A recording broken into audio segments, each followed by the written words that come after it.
My name is Andrew King, and this is going to be a instructional how-to video to gloss varnish the sides of these are actually Hornby coaches, but those Bachmann are just as good, especially because they all seem to be supplied in a rather matte satin finish rather than full satin. And there is a backstory to this, because like this Monsell here is a very beautiful coach and doesn't really need lacquering, but the LMS maroon or crimson lake and very similar Hornby Mk1s or Bachmann Mk1s in the maroon are rather dull looking things, and I think they completely lack a wow factor, and putting some varnish on them certainly does liven them up a bit. And here is one or a couple I've done earlier. I have to look for the gleam in the light, so let's move these two out of the way. They're the two I'm going to be working on, but first so you see what they actually look like finished, and then I'll tell you the backstory of why the hell I did it in the first place. Let's get that right. You can see it brightens the red up quite a bit. You can see this is my brush coating technique. They're just as good as spray painted. It might even be better, and it's certainly a lot quicker because there's absolutely no masking required whatsoever. There you go, there's that one. Yeah, where's this other one? Careful not to knock the light. And this is a brake with a ducket thing on the back. So that's quite a high shine, but it's not thick varnish, so it's not gloopy or runny looking. As you can see, there's hardly any, well, I can't actually see any brush marks as such. Any marks you do get actually give more or less the effect of, as on a real coach, the wobbliness of the panels of the steel sheeting. So actually at some point actually improves the prototypicality of it, especially in the tumble home area. Right, so I'll put that out of the way a moment. These two. Now the backstory of why I decided to do this in the first place. About 10 years ago, I bought a what's this, a King Arthur class, this from Hornby. You see, that is gloss treated as well. That was never planned to gloss paint these things, but I store my my train sets, if you like, the sets of carriages with a typical loco, in those rather nice really useful box company boxes made of a certain type of plastic that no glue sticks to. So at the time I was experimenting, and I put in some foam to clamp down on the top of the loco, cut out the slots in the foam. I did it all myself, and put some on the lid to press on them, so they don't, if I'm going to my club meets and that, and they're rattling around on the back seat of the car, they can't jump up and down on all the potholes and country lane bends and etc. So I glued all the bits of foam on with Superglue, which is what I thought would do it at the time. Thought it was nice and dry. Put all the locos on into the carriages, i.e. these, more of these, about, I don't know, about 5 of them at the time I had. And next morning looked at them and went, oh god, the box had turned this misty white colour on the inside, and it had also all over the sides of the carriages and the loco, especially where fingerprints are, hence those CSI police detective things where they put them in those chambers with Superglue, as with cyanoacrylate fumes. It really does do that. It does show up your fingerprints. So this loco and the carriages were both had this bloom of white all over them. Some of it did rub off with a tissue, but I couldn't seem to get it all off, and there's remnants of it all over the place. So I thought, well, I wonder if a bit of white spirit, terps, whatever, would take it off. So I just put some on a paintbrush and touched the side of the paintwork, the matte paintwork, where the bloom was, and instantly the bloom vanished, as a lot of things do when you put them in a clear liquid. So it occurred to me, why don't I try varnishing it? Well, I didn't know what sort of varnish to use, because some varnish is rather gloopy and it shows brush marks all over the place. So at one of the exhibitions, probably Ali Pally, Phoenix Precision were there, and as their guys are the actual people who own the company and got all the expertise, I actually asked them, what would you recommend to do this? And they pointed me at this stuff. I think that comes into focus. Yeah, it does. Right, now they sell their gloss varnish. They also do a matte and a satin. Some people say you should use satin. I say it's too inconsistent. You have to, every time you stir it, you get a different result. But the gloss is just gloss. There's nothing else in there. You do not have to stir it. You look in and you see the bottom of the tin. There are no solids at the bottom at all. So this stuff is open the tin and use it. Very good. And this one is even better. It's ready thinned for airbrushing, which means it's really thin. It's like water. So a lot less chance of brush marks, but a lot more chance of runs. And that's why I'm really, one of the reasons I'm doing this video. Anyway, this is the bigger tin. If you're going to buy this stuff, you might as well buy the bigger tin. But a little goes an awful long way on these coaches, and this one tin could probably do 100 coaches quite easily, I reckon. And I'll put that to one side. So anyway, I went ahead and bit the bullet, because these are not the cheapest things. They were back then, but well, I could get a class 8 back in 10 years ago for 40 odd quid. Now they're 180. Anyway, there's the finish. That's just one coat, and you can see, I guess that's got the light just right. You can see there's marks there, which are the brushes going up, but they're not. That's just one single coat done that, and I think that is just as good as what any airbrush could ever do. But better probably. Right, and you do one side at a time. I'll explain that later. And the loco, which is much harder because you've got a round shape. I can't remember what I did with that, but I'll show you the next thing, backstory to that. But it came out alright. See the flat there on the cab? The flat surface, which basically coaches are, I think is pretty damn good. Right? But the boiler, because it's round, you can't do one half and then the other half. You have to do the whole thing in one go. But you don't have to do the whole loco in one go. You can do it in segments. You do the flat bits, the cab, the cylinder, piston covery things in one go, and then the boiler another go, and turn it over and do the other side. It takes like a 12-hour process each with drying times and what have you. Anyway, can now get that out of the way because that's the backstory.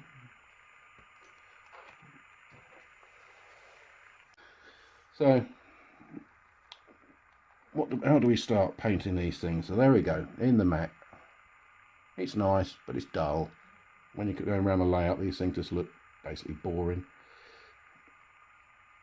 So I'll now show you what I do. So we'll start with the red one. The red ones definitely are easy to do and have a more dramatic effect than the green ones.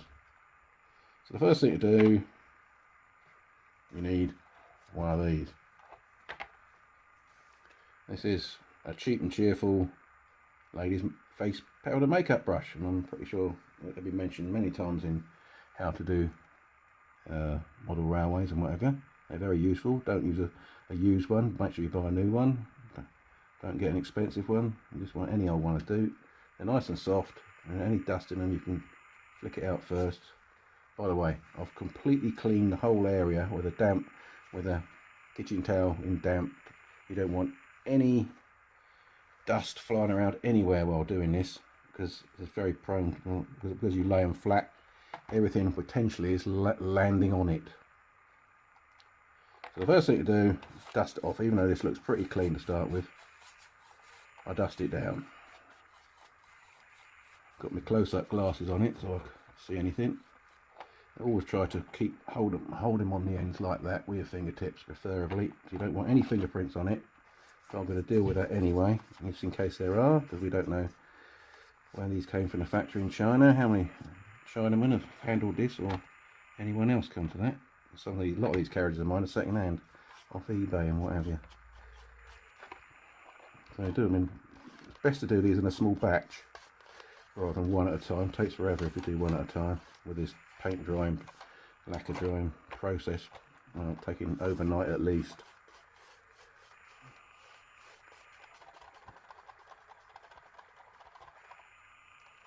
Right, little blow, make sure I get everything out of the way. The next thing I do, in case you've got fingerprints, always make sure your hands are clean. I wash mine all the time when I'm doing modelling work. I have two jars with a little bit of white spirit in each. One, for the different sizes, therefore I can tell which one's which. One I use to wash the brushes in, but they're both clean, brand new fluid at the minute. You don't want to keep using old stuff while you're doing this. You want everything pristine and new. So they're both unblemished at the minute. So one I wash the brushes in, and the other one I will clean the coaches with. Never swap them about, because you might get some on the windows, and you don't want lacquer residue from, because you can't see it. This is clear lacquer. So I'll use one, let's say this one, because they're both brand new, to clean the coach. Now, I have two flat brushes. This one I use to clean the coach, not as good as that one. You can see it's got slight marks in it, a little, but they are quite new, but they go hard. So, wet it. And this one, which is, believe it or not, from the late 1980s, it is and this is what I'll be doing the lacquering with. It's a Daler-Rowney. This is the actual thing it came in. Only the red brushes are original. And I've used that all through the 90s. That's how much they were back then. And it's superb. And see, look, it's very long, quite dense, but soft. And I've painted half my Harley Davidson motorbike frame with that, with well, cellulose paint and all sorts of paints. But it's again, but I'm wetting it, and I'll just leave that. Well, I'll actually, again, this is a brand new piece of kitchen towel to soak up the excess. You don't want to leave it there and you use it for the last week and dust has been falling on it, and then you'll do that and you actually pick more dust up and you're trying to get rid of. So brand new, everything's trying to be pristine here. So put that over there, and we just, on the sides, I don't need to do the roof, I'll just brush it down, just the bit areas you're going to lacquer. So if there's any grease there, it will spread out of a vast area. Oops. Sorry, put my hands right across the lens, not a good idea. Let's put it here. And just avoid the windows if you can, but it doesn't matter if you touch them. Get the worst off, you know, when it's swimming in the stuff. Just moving the brush about so it rubs slightly on the surfaces.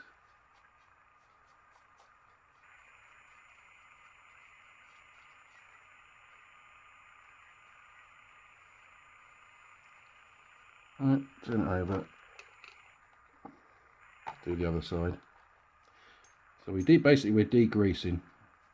You can do the whole carriage like that, but when you varnish you only do one side at a time, otherwise it will stick to your worktop.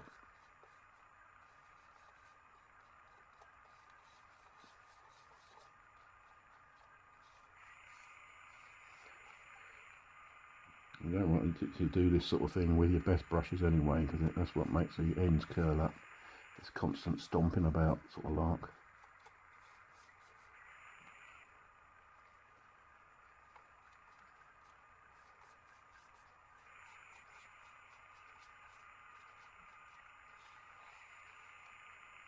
Right, put that to the side and do the green one.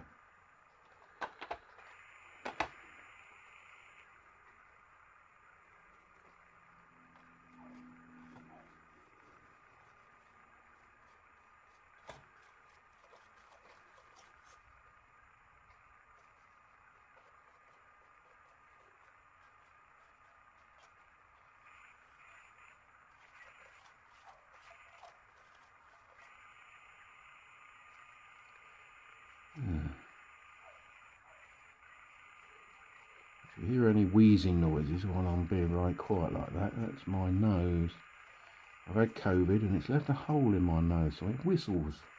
Not on the outside, on the inside, on the gristly bit that joins the two nostrils together. So I sniff hard and I actually whistle. It's annoying. Wakes you up sometimes.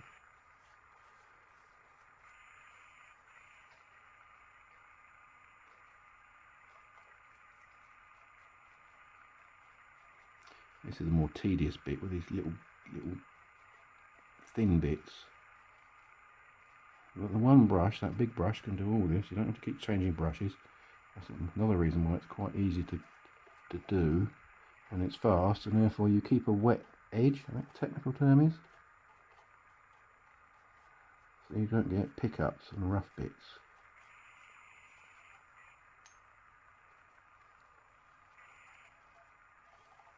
There we go. Did I do the other side? I think I just did that, didn't I? Yeah, I did. Right. So we leave that for about half an hour. I'll pause the video while we do it.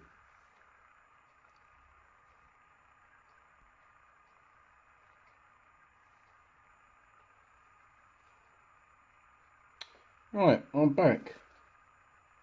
The white spirit has dried,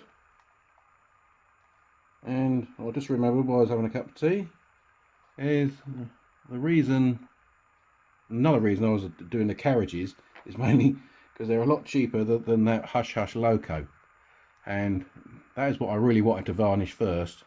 I didn't give a thought to coaches, but because I remembered those mortals I'd done 10 years ago, plus I had a few more mortals I bought in the interim 10 years, and they needed to be varnished to look the same, you know, in a rake. They couldn't be half matte, half gloss, so a mixture of those and these LMS period 3s, which go with my new Hornby, the new Hornby 00 touches of Athol, which is a fine thing. So again, give it more wow factor.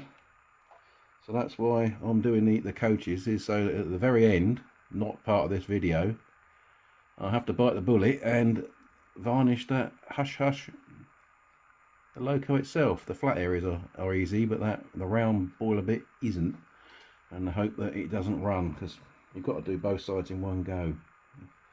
And you'll see why I'm worried about running when I do this. Anyway, this has now dried. I deliberately do it at an angle. It's nothing to do with pardon me, fitting in the frame of the lens, the camera shot. There's a good reason for this. So even though we've just dusted it down, degreased it and whatever, I can still spot a little bit of dust just there. See that little white dot on the end there? So I'll give it another little go. Whether it'll come off, it doesn't seem to. Oh yeah, there it goes, it's gone. But always look, you don't want any. I've got close-up glasses on, I'll inspect it completely. So it's important that if you have things like dandruff or flaky skin and all that stuff, you do something to stop it falling on the Loco, because you're looking over it most of the time. It's not so easy with this tripod. There's the sun on my modelling bench, which is actually the dining room table. It's right by the patio doors, and the sun's coming round and it's about to shine through it, and you can see quite strong shadows. So even though I've got 3 modelling lights here, the sun is a lot stronger, see? So you will see some shadows, I'm afraid. I wish I can't, but it's one of the reasons I do it here, because you need light to do this. So let's get that in a position.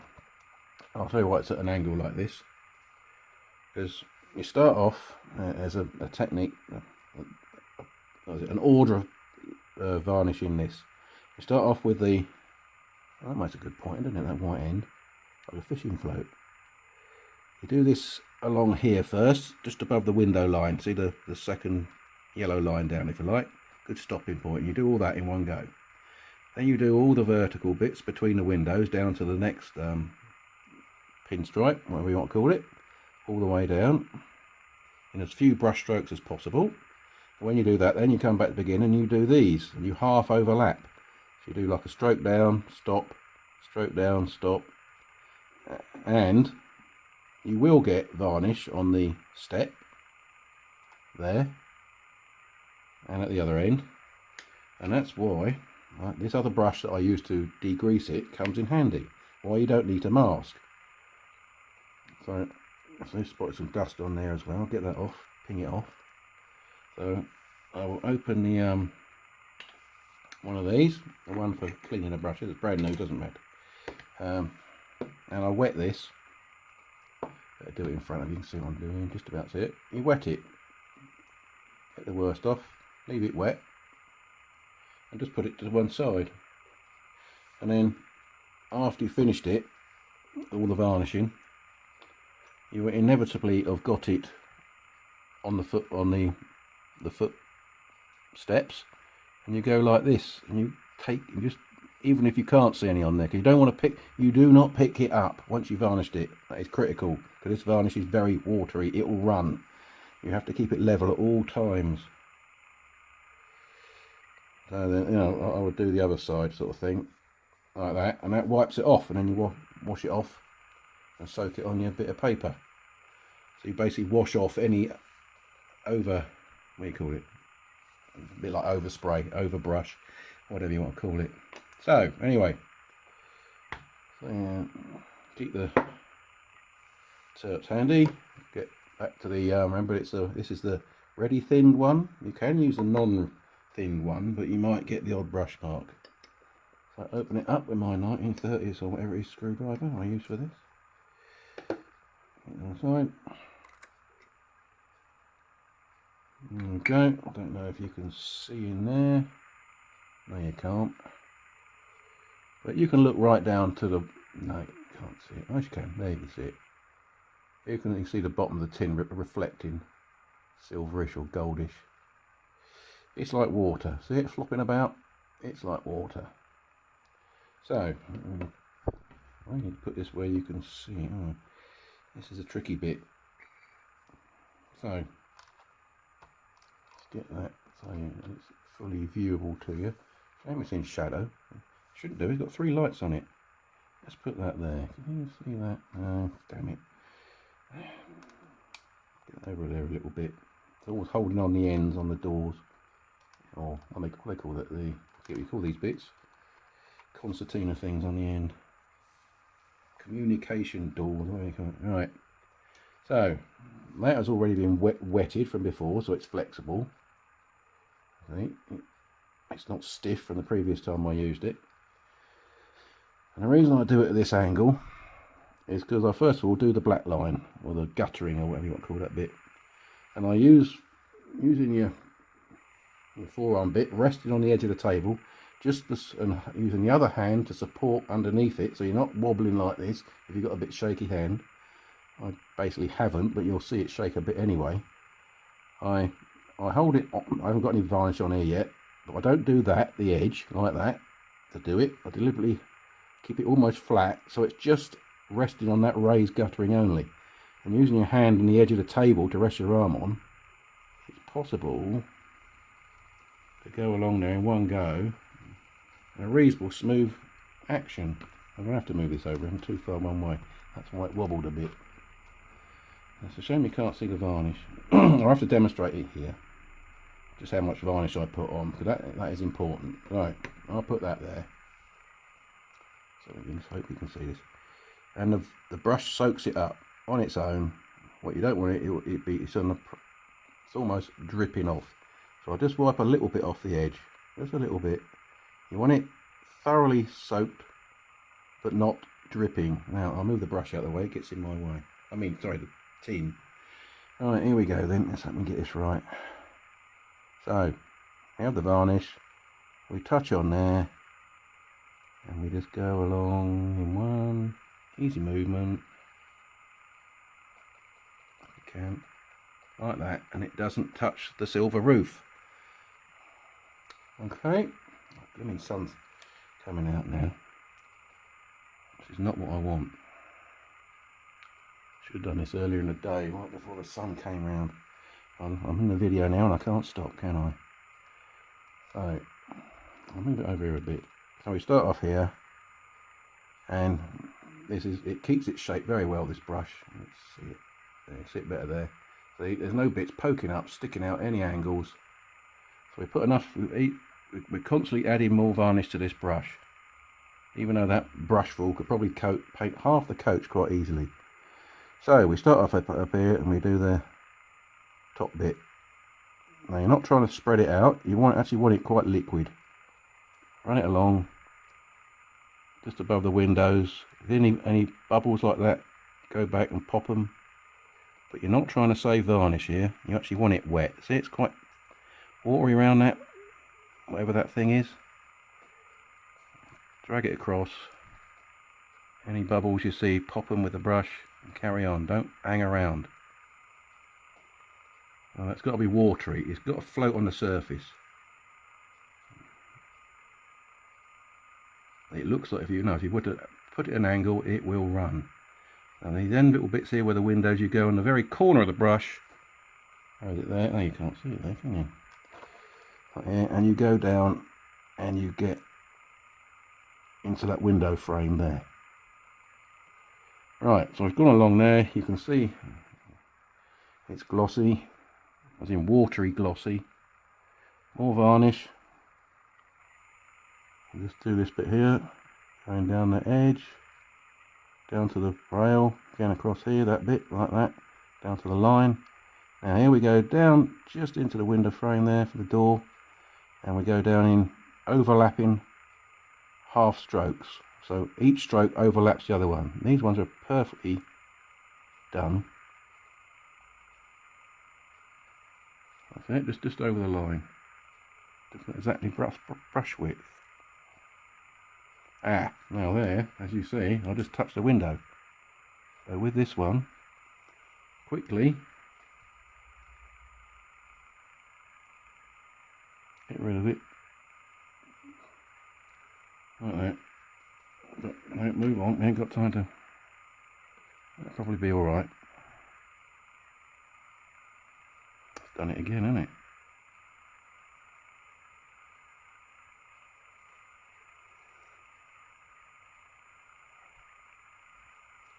Right, keep adding more varnish, don't hang around.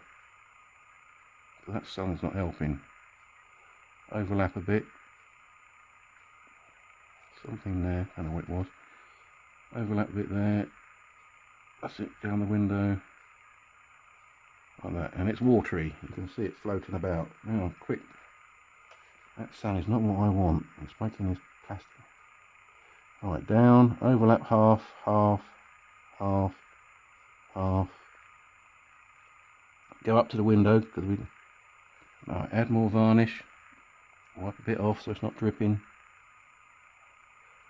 See, I'm not going around and spreading it about.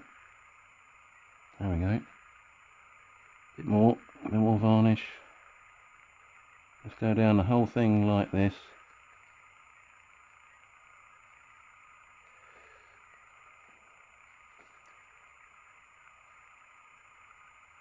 There's a bubble there and there. Get rid of them. Ooh. Might be able to slow it down a bit.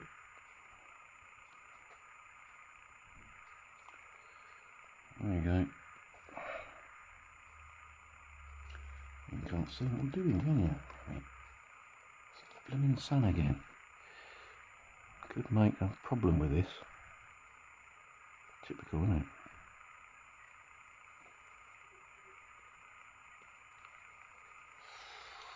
Oh, shadow.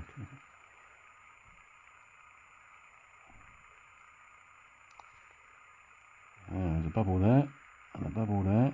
Don't want them. There, so that's done. Quick as that. Put the paintbrush to one side.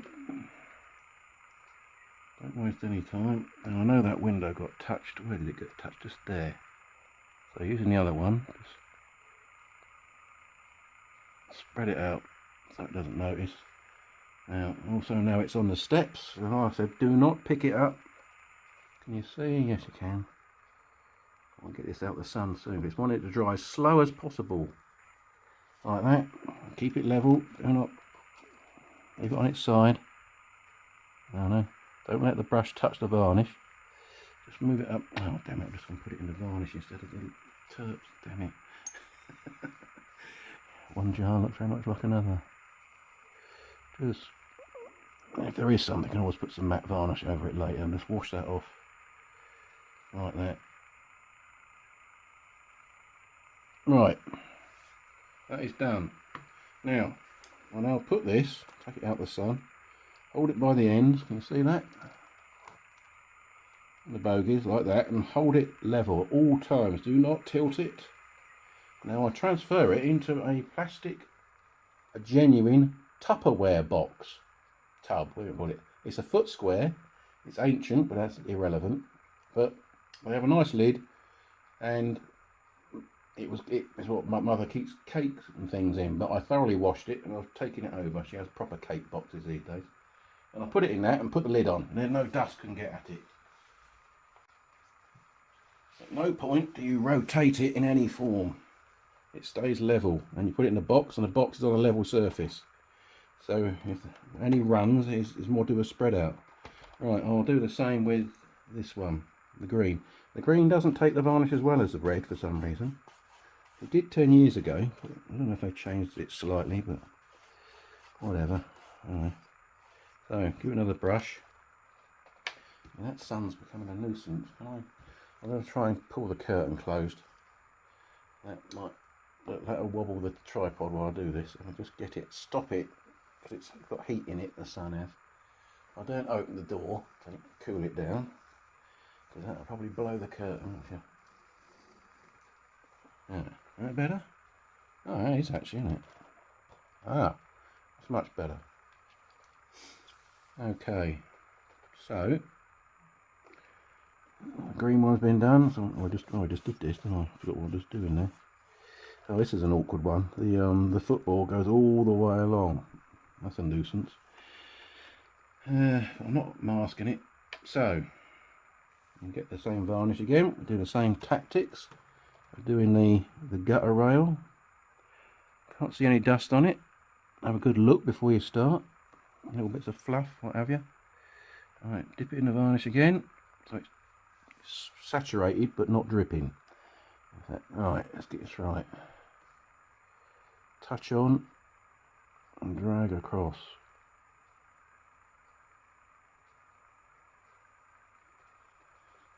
Like that. That's a bit of a demonstration, wasn't it? That was. Aha, lovely. Right. Same idea. Start on the top.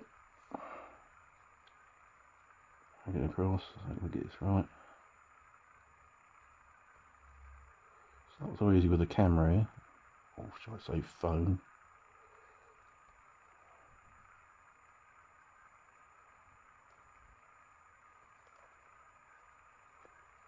So make sure you don't miss anything. Always keep your eye out, because the shine will dictate or disclose where you've been and haven't.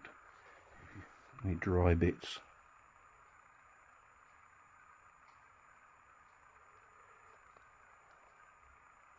I'm not going down to the brown wooden frame bits and doing them.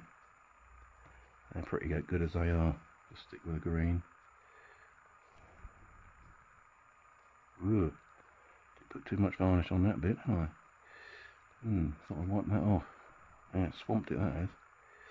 Alright, wipe some varnish off on the brush and use the brush to capillary soak it back up again. Right. There we go. That's better. Right. Get the brush soaked up the right amount of varnish again. And go down the edges. If I'm angling it, tilt it to the corner there like that. And these tricky little bits here, very gently down. Again, looking for the shine, so you know you've got it where you need it. That's alright. Skinny, like that.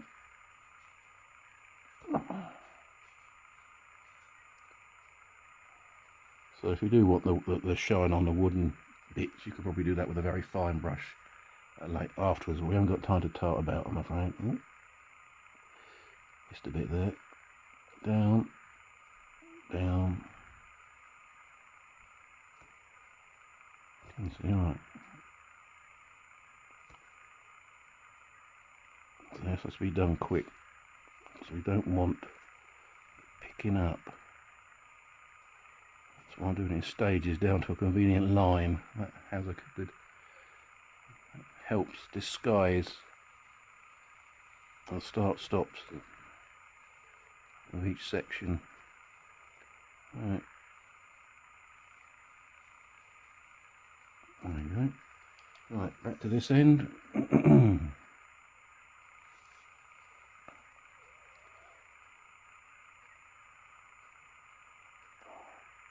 Okay, overlapping half each time. A nice simple movement. Make sure you get all around the handles there. I know I'm touching here, but I don't mind. The main thing is to get it the right amount of varnish on the green. Don't worry about the black too much. See, I'm overlapping it each time. A little bit more of this up there. Right, dip it again. A lot there, aren't there? Oh, bubbles there, don't want them. Go away. There you go.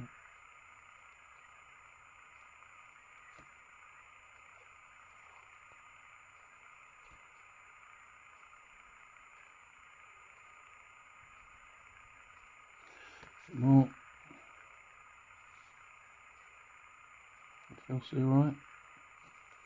Let's leave it that way, it looks a little bit. There you go.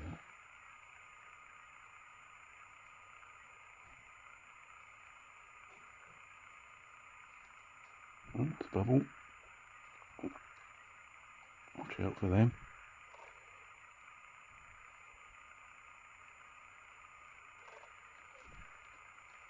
So a poke with a brush tends to pop the bubbles quite well. Miss there. Yeah. Yep, come on.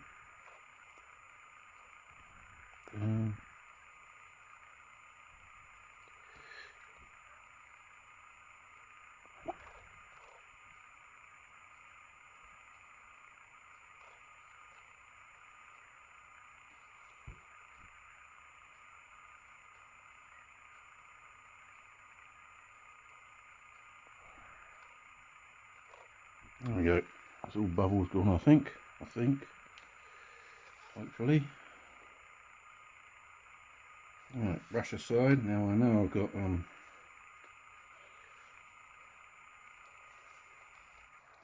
here, on these.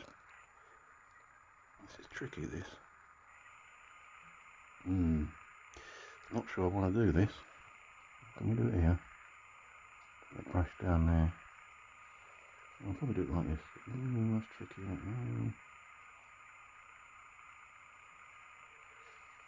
Get that off. I don't know. Might have to go over this matte varnish afterwards. Take that off that edge. The same way we did the guttering.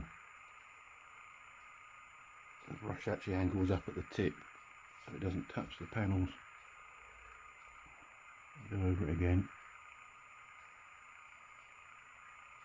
Turn it over to the other side.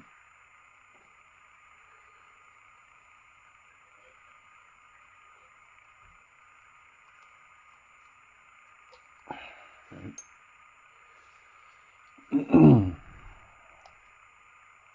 Down here somewhere. I think, run it. You see that brush or not? I don't know. I've got the bristles straddled across the, call it a plank if you like, that's what it is, very big long plank, isn't it? And go off the end, therefore I'll call it quits there. I'm not going to push my luck and touch that finish. Right. So I'll just rock it a little bit and you can see the amount of varnishes on there. There, you can see the gloss. There. You can see the reflections all over the place. That's why you can only do one side at a time, because obviously it's on there. So again, I pick it up and I place it in the Tupperware box on a flat surface and I leave it overnight. So there we go. Hope you could see some of that damn sun in the way. Put the lid straight back on, no leaving it off. I marked the top so I could tell the difference between the two tins. They're not that easy to tell the two. They're both called at a glance. That was PAV62, right, the one we used. I think the A, I don't know, it doesn't mean thick, it means thin, oh, airbrush probably. Ready thin for airbrush, I want to, with a normal varnish, just PV62. Right, so that's got a different part number. Well, it'd have to, because it's pretty thin, isn't it? So, that's that done. Right, I did say I would show you a photo of an original Hornby 00 carriage. This is one my mum and dad bought me in, oh, I don't know, Hornby 00 went broke about 1964. As you can see, these are, well, probably you can't see, but these are the carriages supplied for the 2-rail, so at the very end of production, and from a shop in Hemel Hempstead, not Taylor and McKenna, those who are aware of the mecca of model shops, what once was Hemel Hempstead. A shop across the road. It probably bought up a job lot of all the ex-Hornby 00 stuff and sold it cheap. So this was done from a train set. This is the Talisman, which came with A4 golden fleece, which I still have that too.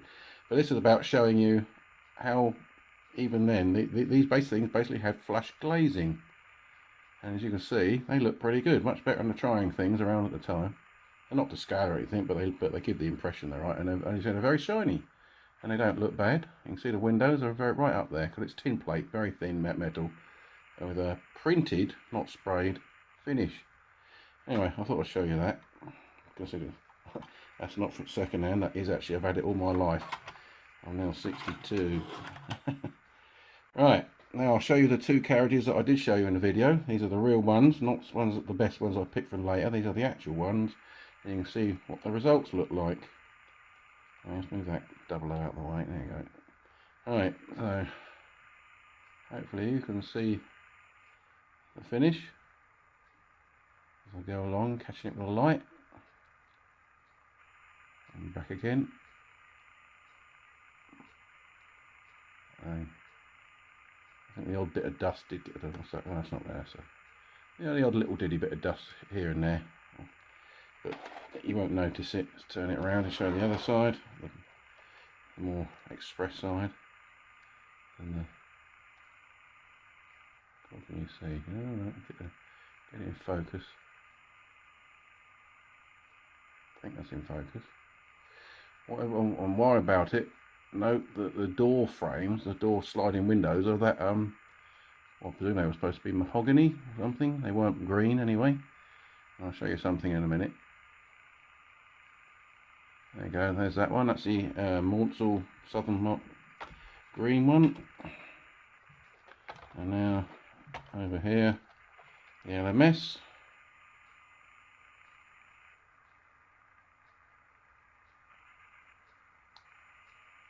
Seems alright.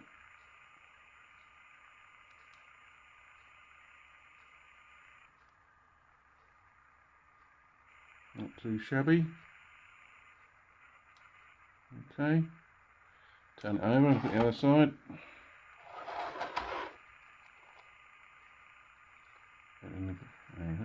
A gloss in the light to shine off it. You see there's no obvious brush marks.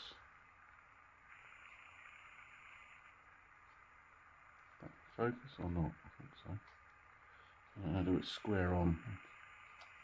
Like that. Use the lines of the cutting mat. Make it square to the screen. Yeah. If you agree, that's not too bad at all. Maybe like that. Yeah, you can't see any, and that light does that. You can see there's no obvious brush marks. Not really, not in the traditional sense. And now, one of Hornby's newest coaches, which is also a Maunsell coach, but I've only done one side at the minute because we don't have this heat wave that have come, and it's now June, mid-June. Oh, I couldn't do it. What we got here? Where is it? There you go. This is their new restaurant car thing. Now, as you can see, it's supposed to be a Maunsell green, but it's not the same green as the other Maunsell green. And there's no lining. And there's no brown or wood effect around the doors there, even though that component is It's still there. You can see it there. It's recessed around the glass of the window, of the doors, and at the other end. Now I'm going to paint those later on. Probably not part of the video, because I think it just looks more like the get that off of there. A southern rail green, a southern, what do you call it, region green, which was pretty boring. There's something wrong with this coach, I think. When you look on the internet, there doesn't seem to be enough pictures of when this thing was made. These were made in 1930 something, so I think they would have had more detail than this. And I think Hornby have just picked up what they got from the internet of what they look like in a very downgraded, not downgraded, down and out, if you like, tatty state that the Bluebell one was before they restored it. And they probably bought it straight from the Southern Railway, and it was in Southern Railway green. And they forgot it's supposed to be painted as it was in the 30s. You look at that green. I don't know if you can tell, but that's a much more richer green. I'm going to hold them together. Can I do that? Ooh, not so easy. I want to scratch them. No, not so easy. Can you? So I'll just handle them like that. Can you see the green colours? This is more of a Harrods green, and this is more of a Southern Rail green. Even though they're meant to be of the Maunsell era. It's supposed to be a Maunsell green. They're not the same. I don't know what Hornby are doing there. Well, I think they got a faded paint job from the Bluebell, and they thought that was the proper colour. So anyway, what I'm going to do is I'm going to put the I'm going to paint around there, and the double doors there. I'm going to put the brown paint and make it look a little bit better. I obviously can't do that very, very fine lining that they got around there with no prototype photograph to do it from. Anyway, there we go. So it all turned out pretty well. Finish the video looking like that then. So thanks for watching. I'll say please subscribe again. Okay, thank you.